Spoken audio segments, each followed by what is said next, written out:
So new Tales from the Borderlands has been announced, and we've gotten some trailers as well as some footage, and I have some thoughts. I figured I'd talk about it and what I saw, tell you what I'm thinking, because the trailers weren't great. Now, this is a very important point. A trailer can be bad and not do justice to the actual game itself. There's still the possibility that the game is amazing and a masterful craft of storytelling that surpasses everything done before it. It's important not to judge a trailer as if it is the final product. But that being said, you can still judge a trailer as a trailer. And in my opinion, these trailers weren't great. Now, from the get-go, it's a tough sell for past Tales from the Borderlands fans, considering that the original cast does not return to be the front and center. Reese is obviously here, but in terms of Fiona and Sasha, who fans have been eagerly awaiting for like 7 years now, many are disappointed that we're not following them. Now, me personally, I do believe that they are going to be in this game. It's just a reveal that they don't want to put in the trailer because it's kind of a big thing. So on that front, for me, I am on the optimistic end of that idea. But I don't want to just sit here and say that the trailer looked lackluster and leave it at that. I actually wanted to analyze why it might not be generating as much intrigue as the original seemed to be at the time. Now, like I said, the game can still be good. A trailer is not indicative of the final product, but a trailer is supposed to generate hype and interest. So why is this not? Well, here's my perspective. I went back and watched the original trailers for the first game, and when compared to these ones, they're structured so much differently. Looking back, the originals didn't give us much in regards to the plot and overall character motivations. Reese was introduced as a Hyperion worker hoping to climb up the corporate ladder, while Fiona was someone hoping to strike a big payday. Vasquez set up a deal on Pandora for a vault key. One of us moves up, we all move up. This latest scam was our biggest yet, the one that would set us up for life. Aside from this, you couldn't really gather much about what the story would be about or what's happening. All you know is that their paths crossed and things went very wrong. So in reality, anything was possible, and what wound up happening was the story influencing the characters. In reality, the end of Tales from the Borderlands was impossible to predict because it wasn't the characters' motivations from the beginning. What they continuously went through wound up shaping their goals by the end of the series, and I think a mistake the new game is making is giving us both the plot and motivations for everything. Octavio wants to make something of himself, Anu wants to make the world a better place, and Fran wants to beat up Susan Coldwell for destroying her froyo shop, despite that being Katagawa, who was Maliwan. Susan Coldwell. She wrecked my shop. Oh, that corporate butt sniffer and I have a polyamorous date with my punching fists. Say goodbye to your favorite Frogurt stand. Not Franz Frogurt. Anything but Franz Frogurt. I mean, they give you that. Laser firing in 3, 2, 1.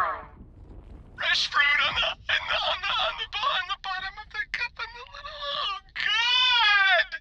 Yeah, I don't really know where they're going with that. Honestly, I can see all of that coming true by the end of the series. I don't think anyone thought that Reese's story was going to be him actually climbing up the ranks of Hyperion. But I can see by the end of the new game, Octavio becoming famous, Anu being in a position that'll make the world better, and Fran just punching Susan. So theoretically, with no mystery to be had as a viewer, I'm left with the question, does this sound interesting? Not really. Motivations are such a big part of a character, and while this game definitely has the opportunity to be just like the first one and have what's driving them change along the way, what it's presenting up front isn't very intriguing. Theoretically, am I emotionally invested in seeing some nobody try to make a name for themselves? That's such a generic concept, why would I, when there are so many more interesting characters that exist? What about Anu, who wants to make the world a better place? That's not exactly a character that screams Borderlands. That's the kind of answer you expect at a pageant show.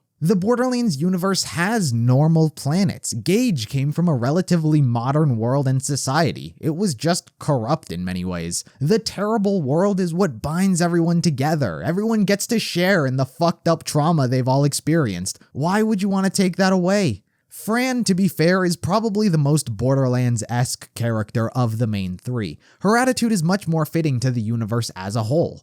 But I can't say I'm emotionally invested in wanting to see her punch Susan. That's one of those silly ideas you'd pitch with your friends and say, wouldn't it be funny if that was her only motivation? But in reality, you don't expect them to actually follow through in putting that in. 3 separate motivations were presented, but they're all not really that good. I would say damn near every side character looks so much more interesting, both in their design and what they might bring to the table. Hell, this trio of Radon, Louie, and Diamond Danielle looks so much better as a main cast. Stapleface, once again returning to this idea of mystery, seems like she holds so much more potential as a character than the main 3 do combined. Because we theoretically know what our main characters want, it's easy to determine whether or not it'll interest you. And this marketing of 3 lovable losers, isn't it up to us to decide whether or not they're lovable? Isn't it more in Borderlands' humor to just call them 3 losers? To me, Borderlands isn't an underdog story. Even Reese, who you can say is the biggest underdog we've had, wasn't against an entire megacorporation. He was a part and had access to Hyperion's resources. Being in possession of Loaderbot put him leagues above the typical Pandora bandits. He had resources, he had a position within the company, and at most he was trying to pull one over on someone of slightly higher position than himself. But the gap between the new characters and Tediore is so large, they are literally at the extreme opposite ends of the spectrum. You don't get to be a megacorporation if 3 nobodies are going to be able to take you down. The Borderlands are a place where these types of people get crushed. You don't get to have dreams and aspirations. That's why the Vault Hunters are never losers. They're all badasses, but even they have their limits. What makes them so special that they're literally taking on a major megacorporation? And speaking of antagonists, the original Tales from the Borderlands trailers really benefited over the intrigue that was Handsome Jack's return. By this point, both Borderlands 2 and the pre-sequel had been released, so he was an already established villain, and on top of that, we had already killed him. So, why and how was he back? There's a lot of implications that come with that. And for this game, we get Tediore. I get most people seeing that they're finally going to be playing a role in the story and getting excited about it because, of course, we've never seen them in person. They're one of the staple weapon manufacturers, and so it feels like we're expanding the universe, right? From that standpoint, I totally get it. But I couldn't help when I saw it think that it didn't really seem like Tediore, and I'm not sure if this is what I wanted them to be. The trailer paints them as just another greedy megacorporation with an army invading a planet for a vault. Very generic motivations that we've gotten 2 times already. We've had Atlas search Pandora in Borderlands 1, Hyperion took that role in Borderlands 2, and Maliwan was doing a lot of the invading thing in Borderlands 3. Now Tediore is just another megacorporation raiding a planet out of greed because I guess that's what they all do. At this point, it feels like we're just cycling through all the manufacturers, but giving them the same motivations because we need a different bad guy for the games.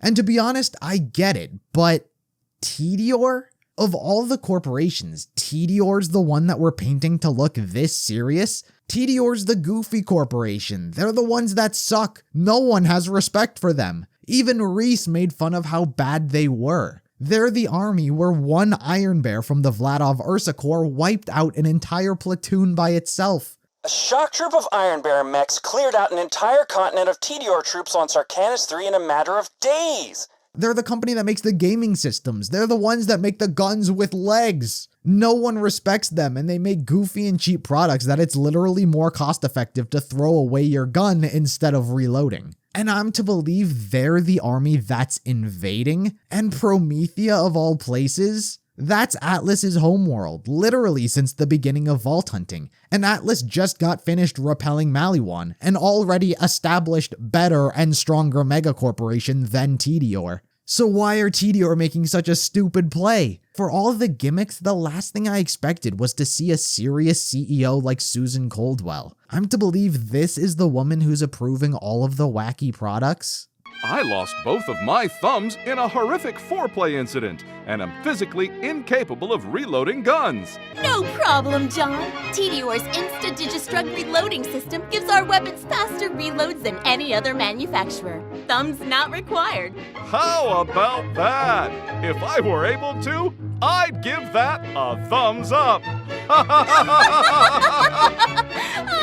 Some part of me just expected something different out of Tediore, not the same song and dance we've done plenty of times already. Hell, I'd rather follow Tediore's perspective and have a story for them, being the laughingstock of the galaxy, a story where we see them try to put some respect on their name, but suck horribly at it, could have worked as they built their ranks with better people and whatnot. I just find it upsetting that they're the same villain with a different skin. I remember when the teaser image came out, a popular idea that began circulating was that one of the characters, who we now know is Octavio, was actually Timothy. And to be honest, I thought it made so much sense. Timothy has Jack's DNA within him and began displaying a few of his tendencies. So another story where Jack was yet again taking over a character seemed familiar but believable enough of a concept to serve as this franchise's sequel. Honestly, the trailer just left a lot of people feeling underwhelmed. The characters, the plot, it's all just so generic. It doesn't evoke that feeling of,